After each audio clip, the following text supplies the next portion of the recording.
have flown. I have sailed. I have moved about this world of ours.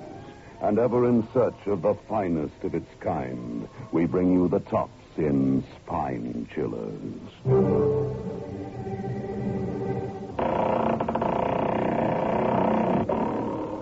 The Creaking Door.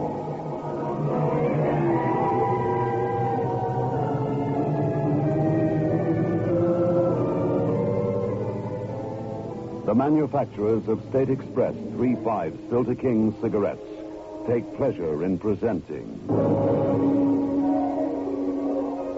The Creaking Door.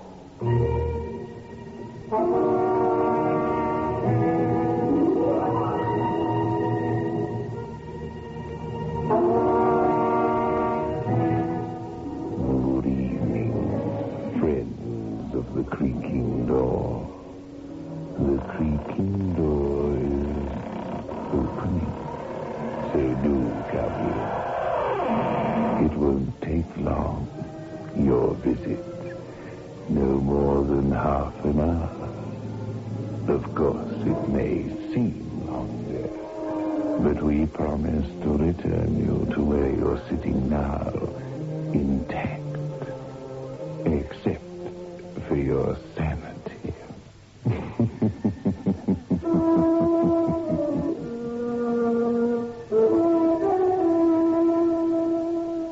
Get 3-5s. Get the taste. 3-5s by State Express. Get the taste of international success. The taste that's uniquely 3-5s. Only when no expense is spared in its making can a cigarette taste so right, so smooth, so satisfying. 3-5s. Get the taste. The taste that State Express created for you. The taste that has made 3-5s the king-size cigarette of international success. Get 3-5s. Get the taste.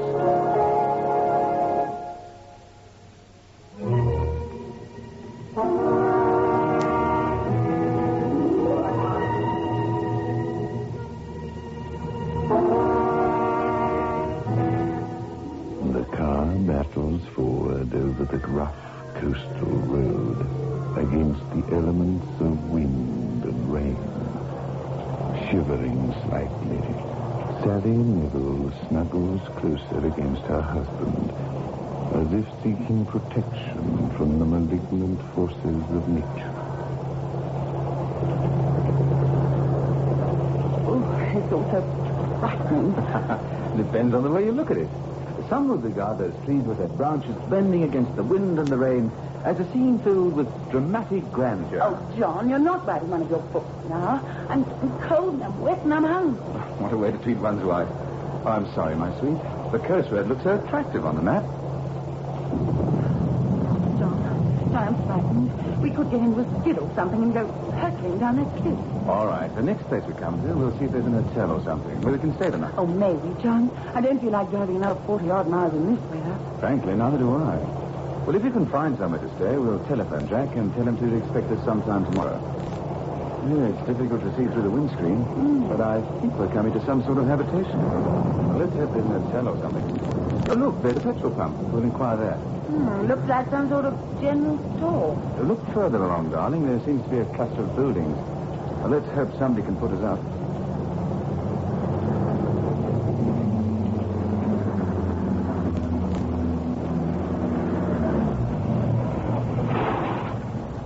There's no need to get out of the car, darling.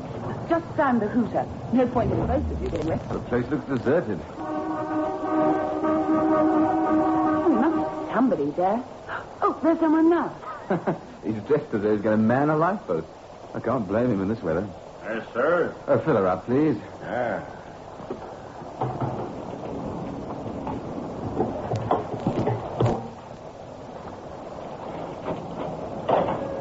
I've been pretty wild today. Reckon this has gone on all night. Going much farther, mister? We're making for Bridgeport. What's the road like? Very bad until you get a Haley. That'd be about 25 miles from here.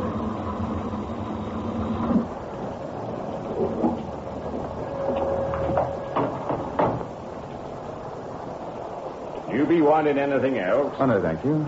Yeah, I think that's right. That be just right. Thank you. But I say, my wife and I are not keen to drive all that distance in this weather. Is there any accommodation in the village? Village? You'd hardly call this place a village. Ain't no hotel or anything, just Marget Arms, and that's a pub. Oh, well, how far is the nearest hotel? Until you get to Coomley, 19 mile away. Oh, no. Well, isn't there anywhere at all? Surely this is a holiday resort in the summer.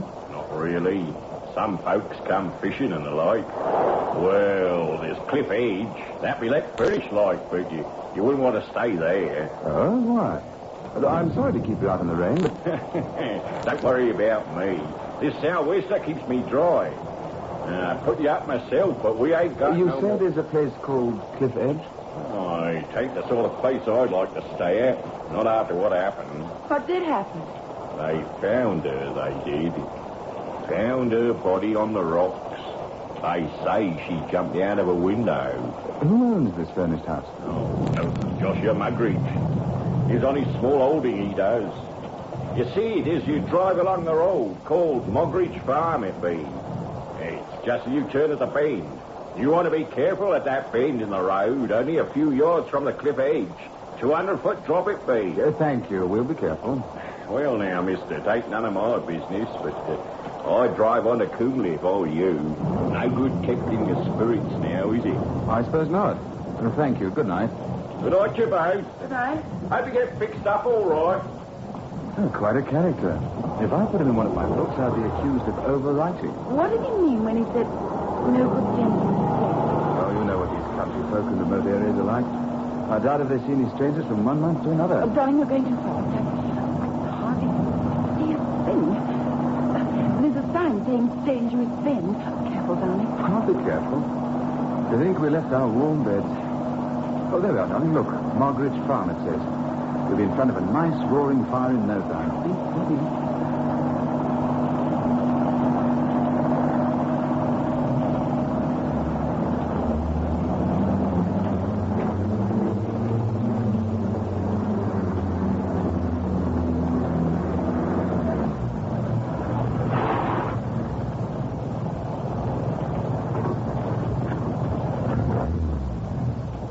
You stay here, dear. There's no point in us both getting wet. Somebody's heard the cow. I saw Shadow go across the line. Good.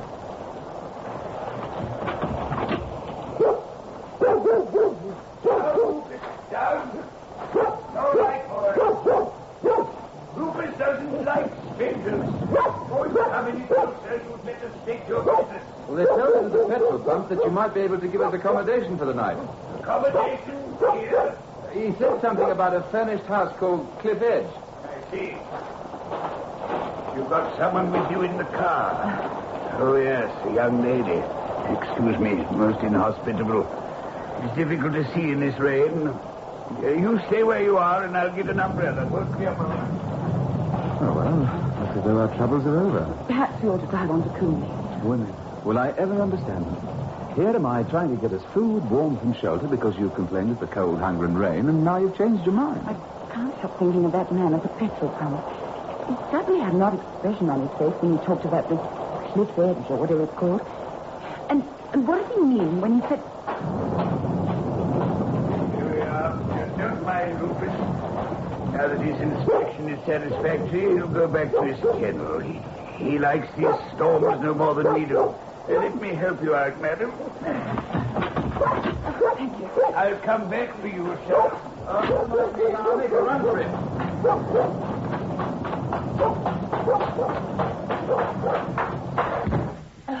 Through here. My parlor, I suppose you'd call it. If you'd both kindly be seated, I'll get you a little sustenance. Thank goodness. I thought I was never going to get out of that car. It's been raining consistently ever since we started out. Mind you, it's the time of year for rainstorms.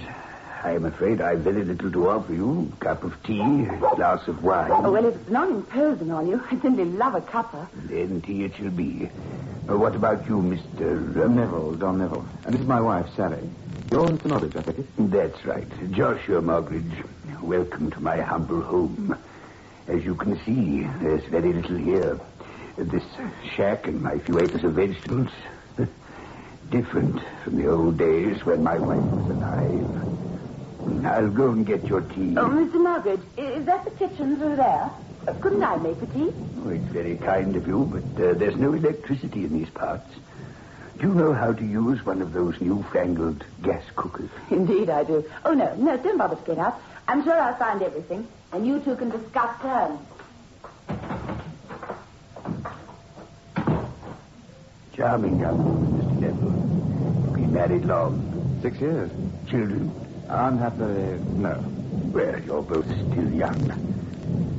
So you want to stay the night at Cliff Edge? Mind you, when the storm clears, as it will, and the dawn breaks, and the sun seems to come out of the sea, there's no more beautiful spot in the world than Cliff Edge. So you're willing for us to stay the night? At whatever your terms are, of course. I couldn't very well say no, the weather being what it is. You don't seem very keen, Mr. Margaret. Well, I shouldn't worry unduly if the sheets are... Oh, it isn't that. You'll find plenty of clean sheets and blankets in the cupboards. It's just that... Well, Mr. Neville, although it's my house, there's some malignant influence occupying. Oh, come now. Look, if you don't want us to rent your house... I do, but I think I ought to warn you that... Who's warning who about what? Now, you go on making the tea. There's a good girl. Well, I've got everything ready. I'm just waiting for the water to boil. I was about to tell your husband, Mrs. Neville. Yes? It's almost 3 years to the day. My wife, Jessica, she hadn't been well and insisted on sleeping in the guest room rather than I catch her cold. Ever since we moved into Cliff Edge, we'd heard strange noises, for which there was no reasonable explanation. I'll never forgive myself for allowing Jessica to sleep in the guest room. I woke up in the middle of the night. You may not believe it, but I was awakened by a cold, icy hand touching my forehead.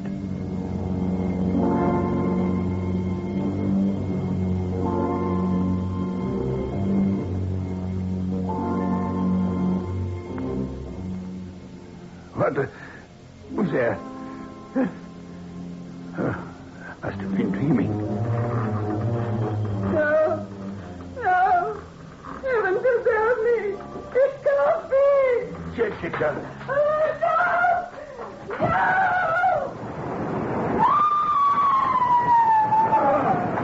Oh, heaven help us. Jessica.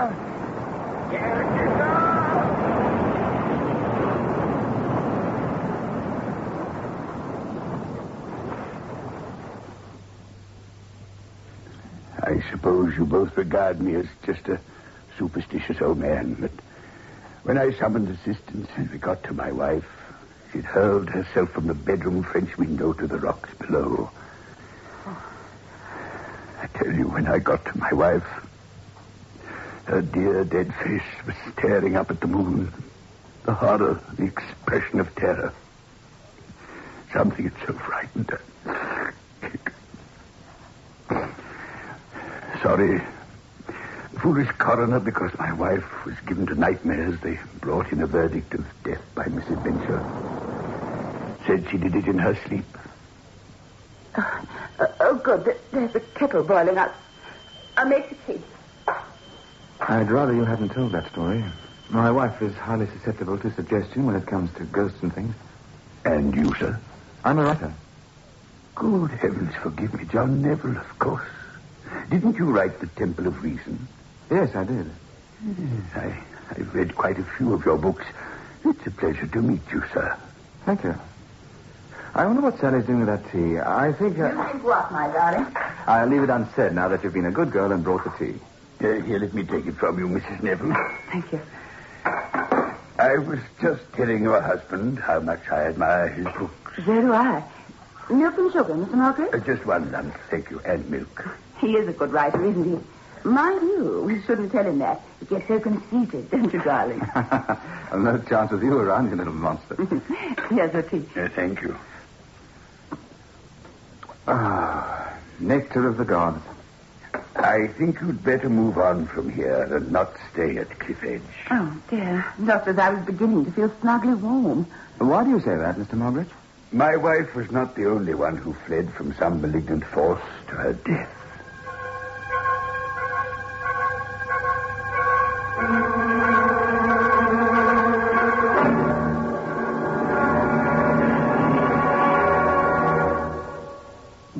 5s. Get the taste. 3 5s by State Express. Get the taste of international success. The taste that's uniquely 3 5s. Only when no expense is spared in its making can a cigarette taste so right, so smooth, so satisfying. 3 5s. Get the taste. The taste that State Express created for you. The taste that has made 3 5s the king-size cigarette of international success. Get 3 5s. Get the taste.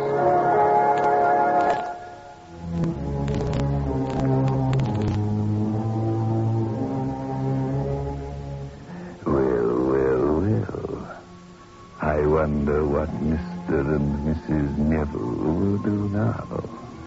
Will they dare to spend the night at Cliff Edge?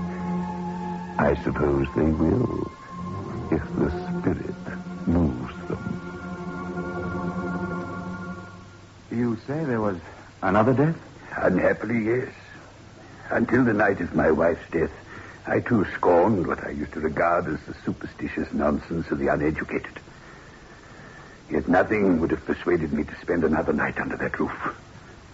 I moved out of Cliff Edge and bought this small holding. As you see, I'm a man of modest means. Like yourself, a stranger inquired as to the possibility of obtaining accommodation in the district. I allowed a not unnatural sense of greed to get the better of my instincts. He rented Cliff Edge for a fortnight. After he'd been there 3 days, some children playing among the rocks found his mangled body. He'd obviously fallen from the same window. He, too, had a look of horror. Awful. Now, my dear, you understand my reluctance to offer you the shelter of Cliff Edge. What sort of shelter can it be that causes human beings to leap to their death? In your book, Mr. Neville, The Temple of Reason, your hero was a man who exposed a fake religious organization. But had you been through what I have experienced... Yeah, I've just noticed it. The rain has ceased. Then you're not required to stay at Cliff Edge. Oh, we'd like to very much. The roads will be in a shocking condition after all this rain. If you could tell us where we could buy some food... Oh, there are cooking facilities, I assume? Of course. Darling, don't think me acting like a silly schoolgirl, but I think I'd be too afraid. Oh, nonsense. I'll be there to protect you. Take my advice. However bad the condition of the road, it would be preferable to staying at Cliff Edge. Let me be honest with you. Were the roads tarmac all the way to my brother's house, were the sun shining and my wife and I had not driven so many miles, I would still relish the thought of staying at Cliff Edge. Oh, darling, don't be silly. It's the writer in him, Mr. Marget. I think I understand your husband's attitude very well indeed. Shall we go? Will there be room for me in your car? Plenty.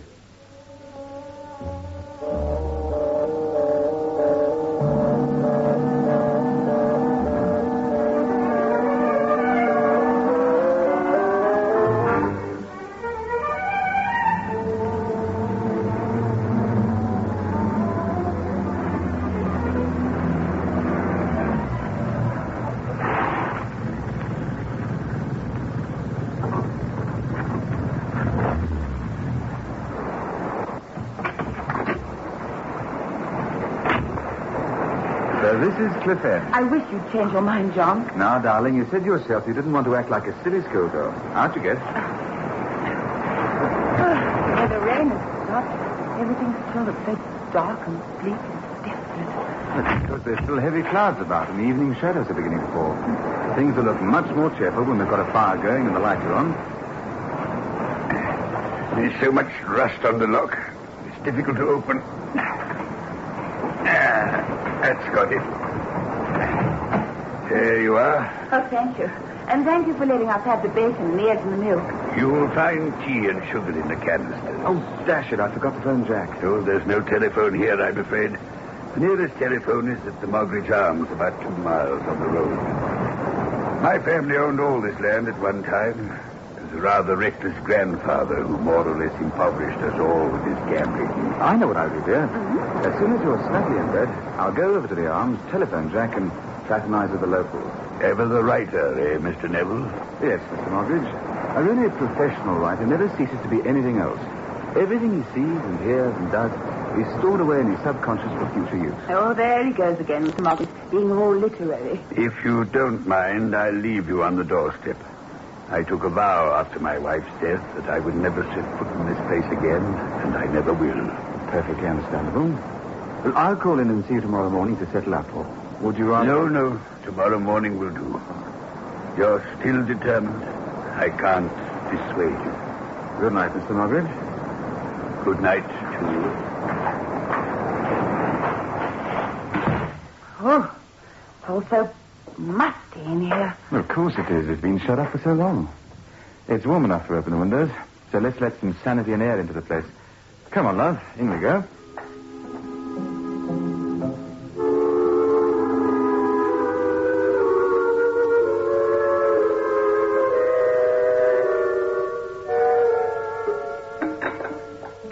You're a marvel, my love. You take a prosaic dish like bacon, sausages, and eggs, and you transform it into an Epicurean's delight. Oh, I've eaten enough to burst. You, still worried, darling? I must say that now that the rain has stopped and the moon is out and we've got rid of that musty feeling around the place, I'm feeling a little different.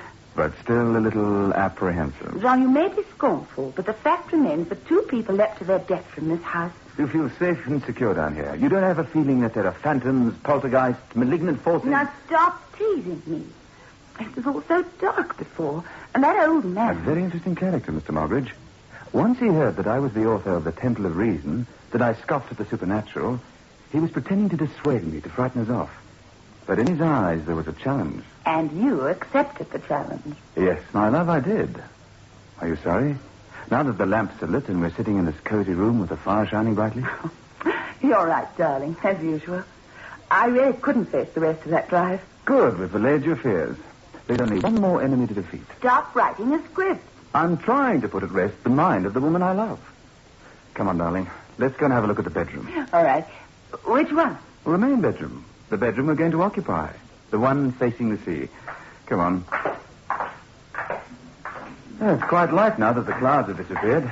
Oh, there's sure to be a lamp in the bedroom. Oh, let's sleep in the guest room. No, my sweet. We will sleep with the window open and snore to the roar of the sea. Fool. I think this is it. Oh, charming. I like the lamp. Oh, yes, a messenger. Oh, what a lovely color scheme. Look at it. Does this suggest something evil? No. She must have had very good taste, Mrs. Marget. The way the color of the curtains blend with the carpet and the bedspread. Oh, I suppose that's where they keep the sheets and things. Oh, look, a portable transistor. Music to soothe the savage ghost. Oh, I've got an idea. While you're ferreting out the sheets and things, I'll go up the road, telephone Jack, and drink with the locals. John? Now, don't tell me you're still being influenced by that funny old man. No, I suppose not. All right, darling, I'll get everything shipshape, but don't be long. Promise? Promise. Bye-bye, love.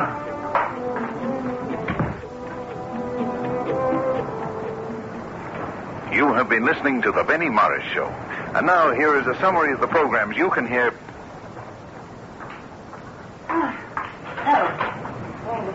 Now, I wonder where the blankets are. John? Oh, it's dark. Nothing. Oh, where's John? We should come back. Don't be a fool. Could be a stray cat.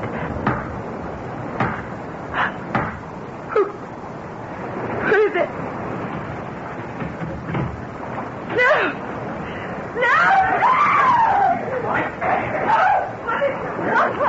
Darling, everything's all right. It's not a ghost. It's Joshua Marget. It's sheet off him.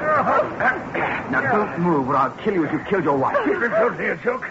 I was only playing a trick. I wasn't going to do any harm. Chloroform. I can smell chloroform. Yes, dear. He'd have tried to paralyze you with fear and then chloroform you. Keep still, or I'll break your arm. And then he'd have thrown your body through that window and the sea would have washed all traces of chloroform away. You don't understand. I only wanted to frighten you. You don't understand. You don't understand. Stop him!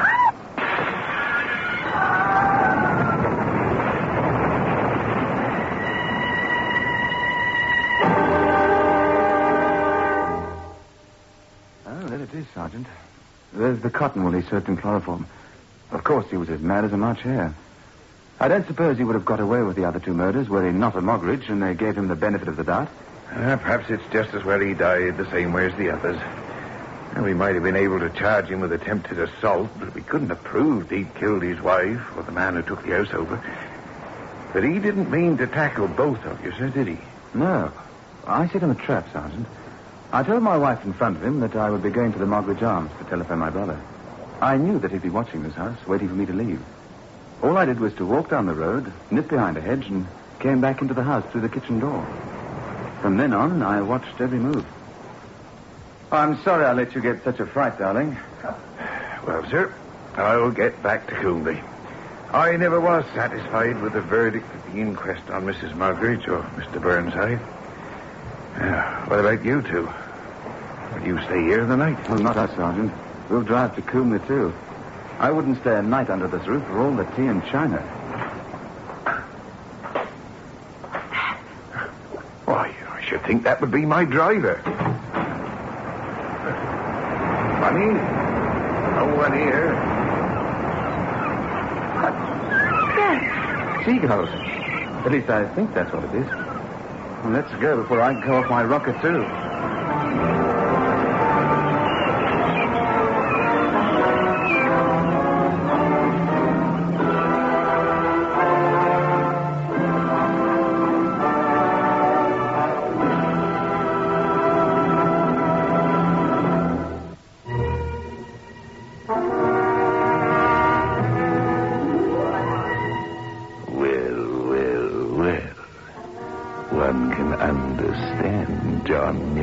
Not wanting to go off his rocker.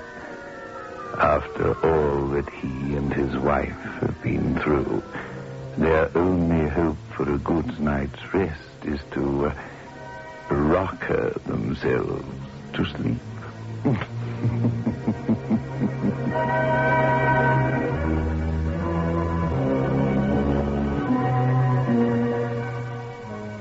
Get 3 fives.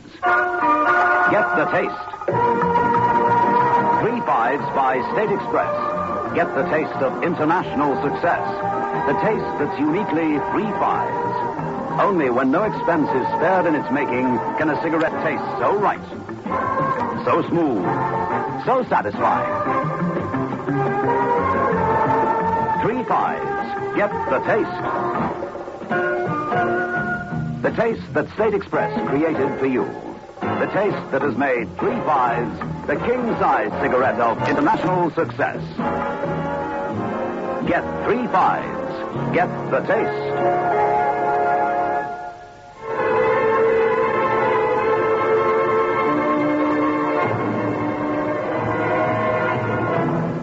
This is your host back again. Just a reminder of our rendezvous next week. Where are we going? Through the creaking door, of course.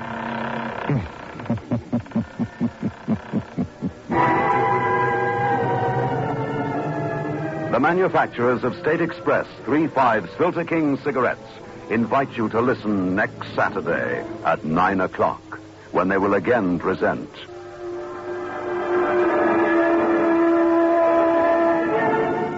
The Creaking Door.